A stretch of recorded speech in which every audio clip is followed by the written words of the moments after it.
Barry Gibb finally tells the truth about Andy Gibb. And it has fans in tears for reasons that have nothing to do with fame. For decades, the story seemed settled.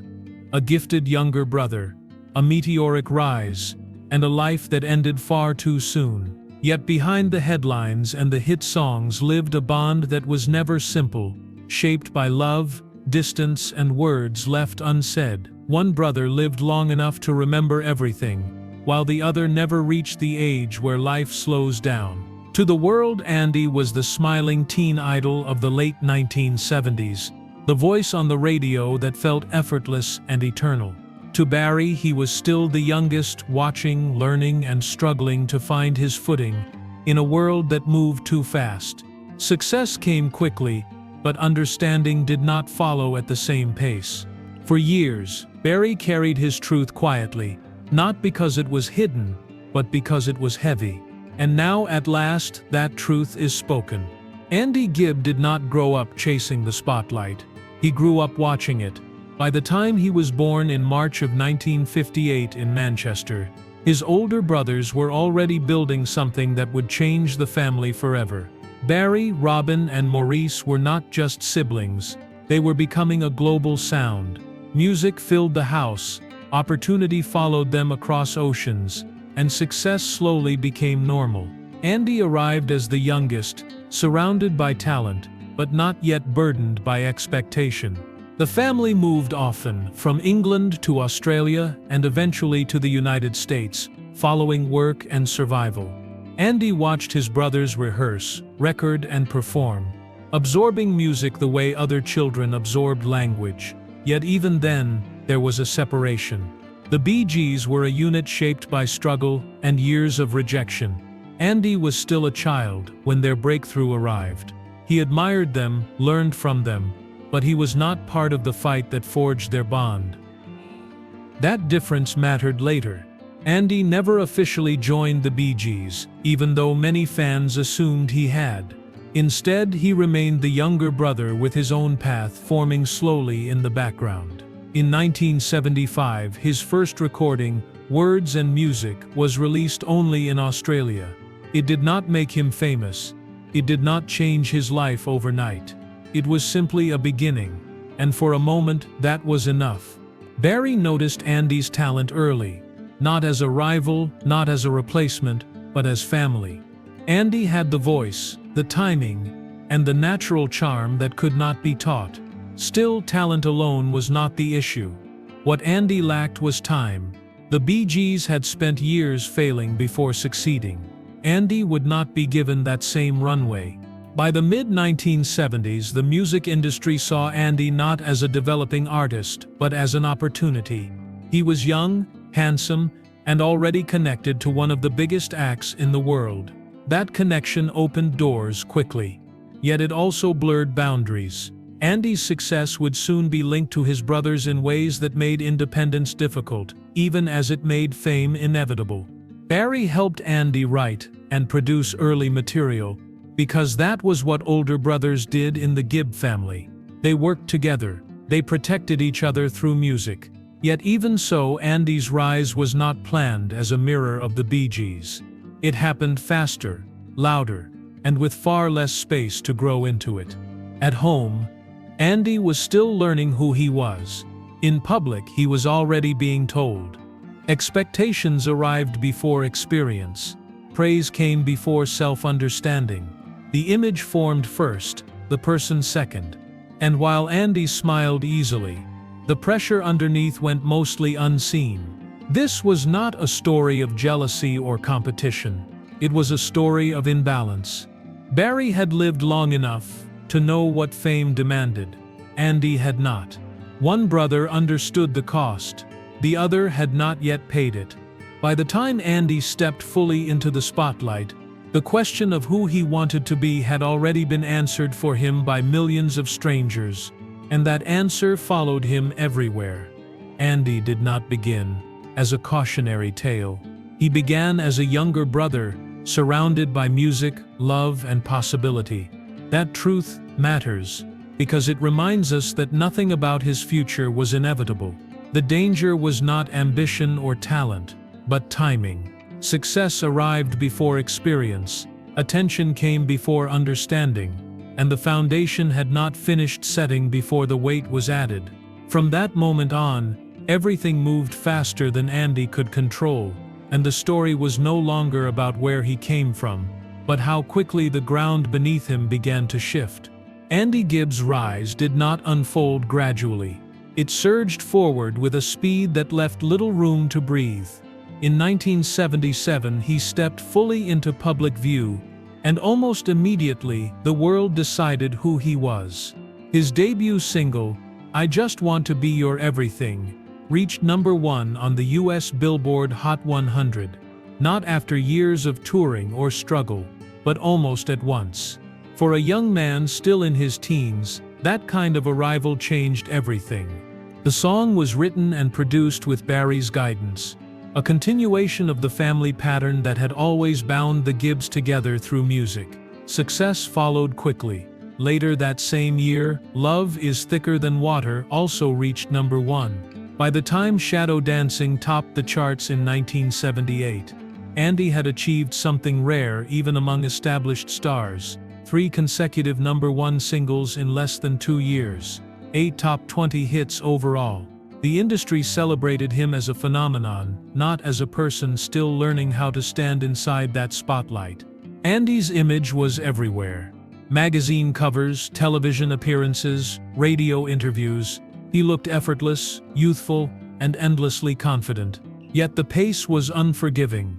There was no pause between albums, no space to step back and absorb what was happening. The expectations kept stacking higher, each success demanding another.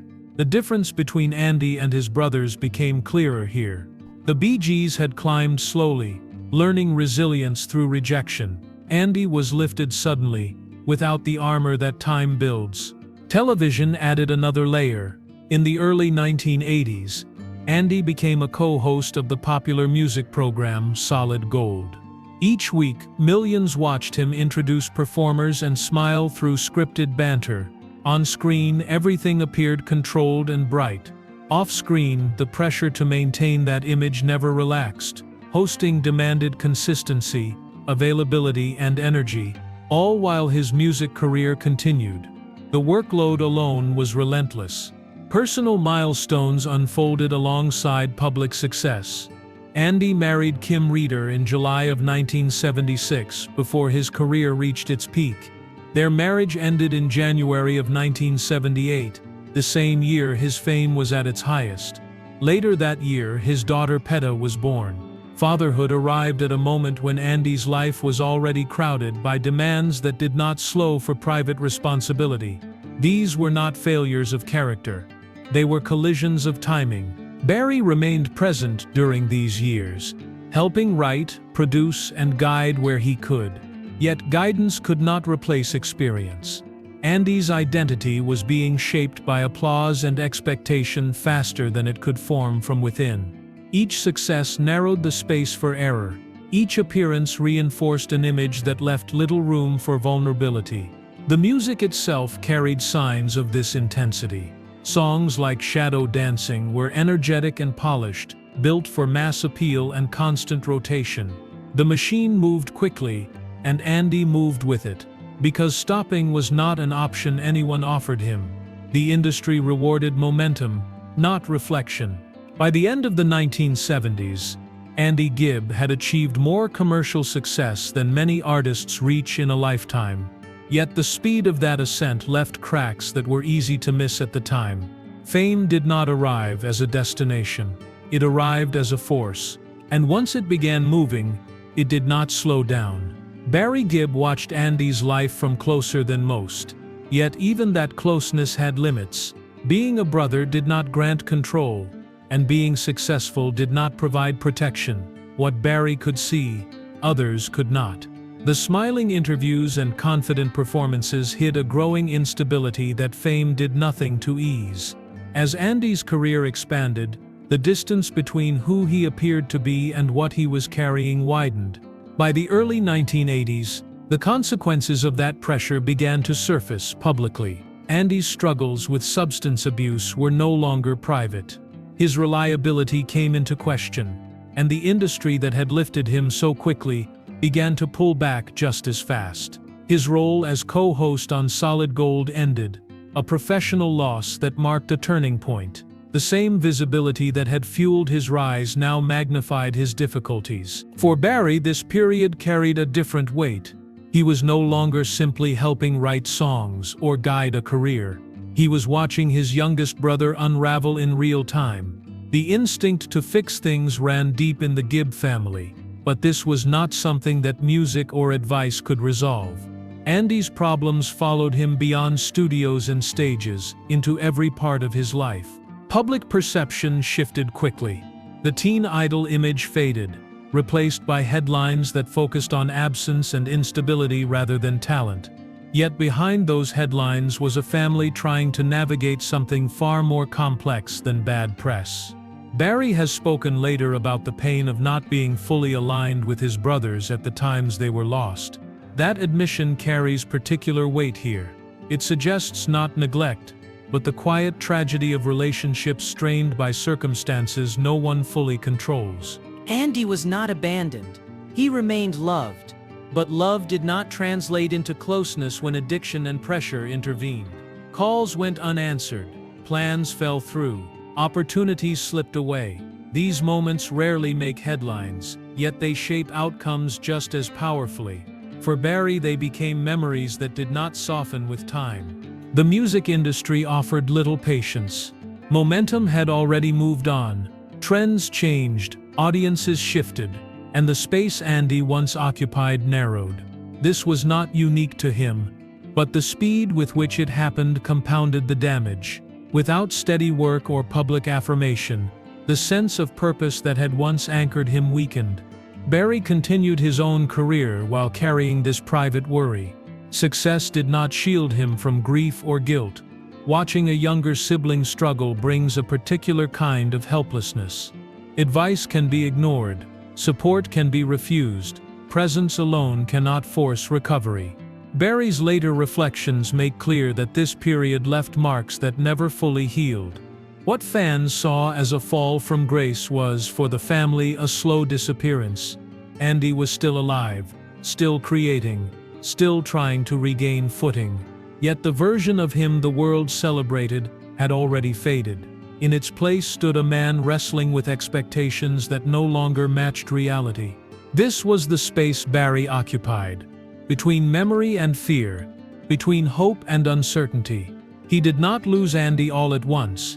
He felt him slipping away piece by piece. And by the time the possibility of repair felt within reach, time had already taken on a sharper edge. By the mid-1980s, Andy Gibb was no longer chasing stardom.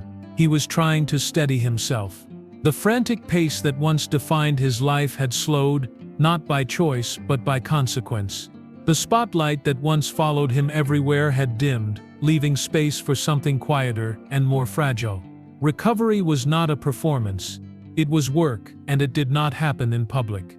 Andy spent this period attempting to rebuild both his health and his sense of purpose. The industry that once demanded constant output now offered fewer chances, yet music remained central to who he was. Writing and recording became less about chart positions and more about expression. The urgency had shifted. Survival mattered more than visibility. In July of 1987, Andy entered the studio to record what would become his final song, Arrow Through the Heart. The track was co-written with Barry and Maurice, a return to the family connection that had always grounded him. This was not a comeback announcement. It was a quiet step forward. The song carried none of the glossy optimism of his earlier hits. Instead, it reflected exhaustion, honesty, and restraint. Those close to Andy understood the significance of this moment. Recording again meant hope. It meant structure. It meant belief that a future was still possible. Plans were forming. There were conversations about new music, about stability, about moving forward one step at a time. None of it was dramatic. All of it was real. Andy turned 30 on March 5, 1988. The milestone passed without spectacle. 5 days later, on March 10th, he died in Oxford, England. The official cause was myocarditis, an inflammation of the heart muscle, reported to have been worsened by years of substance abuse. He was 30 years old. The finality of that number remains difficult to absorb. The news shocked fans who had assumed Andy would return eventually, as many artists do. For the family, the loss carried a different weight. This was not the end of a long decline. It came during a moment of rebuilding. The timing made the grief sharper, not softer. Andy's death was not the result of a single decision or moment. It was the outcome of years of strain placed on a body and a heart that had endured too much too early. The narrative that followed often simplified this truth, reducing a complex life to a brief explanation. Yet those who loved him knew better. Barry was left with the knowledge that progress had begun, but time had run out. The song recorded months earlier became a marker of what Andy was reaching for, not what he had lost. Arrow Through the Heart was released posthumously, carrying weight far beyond its lyrics. It stood as evidence that Andy was still creating, still hoping, still moving forward. What remained was not myth, but absence. A voice that stopped too soon. A future that had begun to reappear, then vanished. Andy Gibb did not leave behind a cautionary ending. He left behind unfinished work, unspoken words, and a family that would carry his story forward. And for Barry, the truth of that loss would take years to say out loud. Barry Gibb did not speak about Andy right away. Time passed, careers continued, and the world kept moving, but the loss remained present in ways that never fully receded. As the years unfolded, Barry became the last surviving brother of a family once defined by harmony. That position came with memory, and memory brought responsibility. When Barry did begin to speak more openly, his words carried restraint rather than drama. He did not rewrite history or soften what had happened. Instead, he acknowledged something harder: regret. Not for the love that existed, but for the moments when connection fractured under pressure. Barry has said that his greatest regret is losing his brothers during periods when they were not getting on. That truth does not accuse. It confesses. Andy's absence joined a pattern that Barry would later recognize across decades. The Gibb family endured multiple losses, each leaving behind questions that could no longer be answered. For Barry, Andy's death became part of a larger reflection on time, family, and the cost of unresolved distance. Success did not erase those thoughts. It sharpened them. Barry continued to honor Andy through music, not spectacle. Songs were referenced, memories shared, names spoken with care. Andy was never reduced to a footnote in the Bee Gees' story. He remained a presence, woven into the family narrative even when not publicly acknowledged. That consistency mattered. It showed that remembrance did not require constant explanation. Public understanding shifted slowly. For years, Andy was remembered primarily for his rise and his fall. Over time, a fuller picture emerged. A young man who achieved extraordinary success before 30. A father who loved his daughter. A brother who struggled but did not stop trying. Barry's reflections helped shape that broader understanding, not by revealing secrets but by restoring context. As Barry aged, the urgency to speak changed. There was less concern with image and more focus on honesty. Telling the truth did not mean correcting fans. It meant allowing Andy to be remembered without simplification. The truth was not shocking. It was heavy. Andy did not fail. He endured more than his body could sustain. Today, Barry stands as a witness to that endurance. His role is not to explain what cannot be fixed, but to ensure that Andy's life is not reduced to a single chapter. By speaking carefully, Barry preserves dignity. He allows space for grief without turning it into spectacle. Andy's legacy lives in his music, in the songs that still play decades later, and in the people who remember how those songs once felt. It also lives in the honesty of the brother who survived him. Barry's truth is not loud. It does not demand agreement.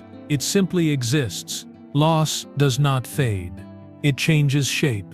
For Barry, telling the truth about Andy is not about the past. It is about carrying memory forward, with clarity and care. The love remains. The regret remains.